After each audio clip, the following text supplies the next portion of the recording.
Welcome to the Fantasy Football Garage. I'm Chris the Candyman. Follow me on Twitter at FFB Garage. Like, subscribe, share, and comment below and let me know what you think about some of these players. Today, we're talking rookies. ADP trends for underdog best ball drafts in the last month. We've got trended data. We're looking at the ADP changes for CJ Stroud over the last month.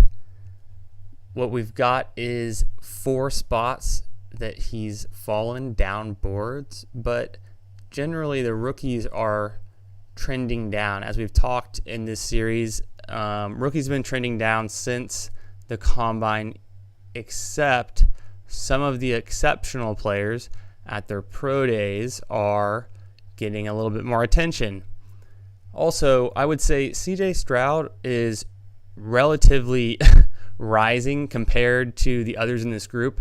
His value change, he's at 98% of the value he was a month ago based on where he's being drafted in ADP. Compared to the average for this group is at 94% of their value, then he's relatively higher than the others like Tajay Spears.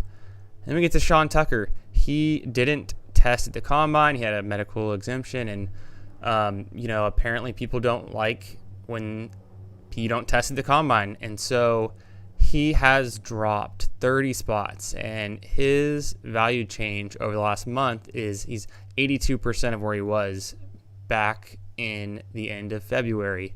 He was being drafted in the end of February ahead of Devon Achane.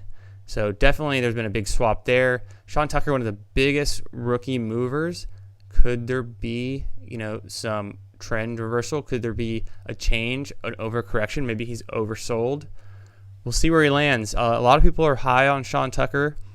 I've gone back and forth, and I'm still not really decided. But we've got some time to figure that out. Michael Mayer's gone down a little bit. He's lost, 13 spots. He's about 92% of his value. Roschon Johnson, hey, he's up 107% of his value, up 12 spots in ADP in the last month. Had a great pro day, a great combine, and definitely rising up boards. Definitely a favorite among a lot of NFL teams.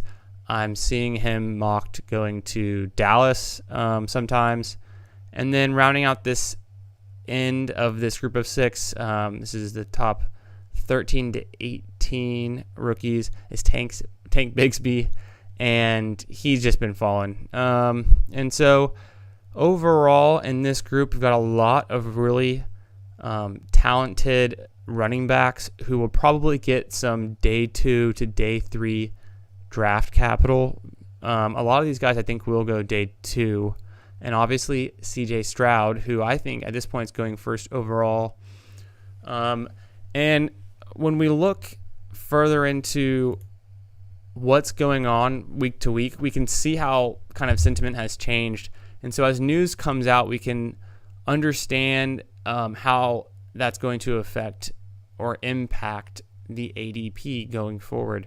So we can look at, okay, during the combine, CJ Stroud started rising, and then we've got after the combine, we've got the Panthers trading to the first overall pick. And, during all of this time, his ADP has fluctuated quite a bit. And so while his ADP has gone down overall, there's 3 out of the 4 weeks where his ADP is actually trending up from the previous week. So he's had one big drop, as you can see in our win-loss ADP trends here. One big drop in ADP in across a week period, but otherwise trending up. So I think overall, he's going to continue to trend up. Tajay Spears mostly trending down, running back trending down, especially the ones that are a little bit less familiar on kind of like the national stage, and also for these best ball drafts, it's a lot of it's redraft. It's not the same as dynasty. There's not as much attention to some of these rookies coming out of college yet at this point in the season. Sean Tucker generally falling. We talked about that. Michael Mayer also kind of generally falling. Roschon rising every week. I think he'll continue to rise. That's pretty clear. And so the takeaway, 2 big winners, Roschon Johnson and CJ Stroud. And that'll do it for the 3rd video in this series. We've been talking best ball ADP trends, top 13 to 18 rookies. I'm Chris the Candyman, and this is the Fantasy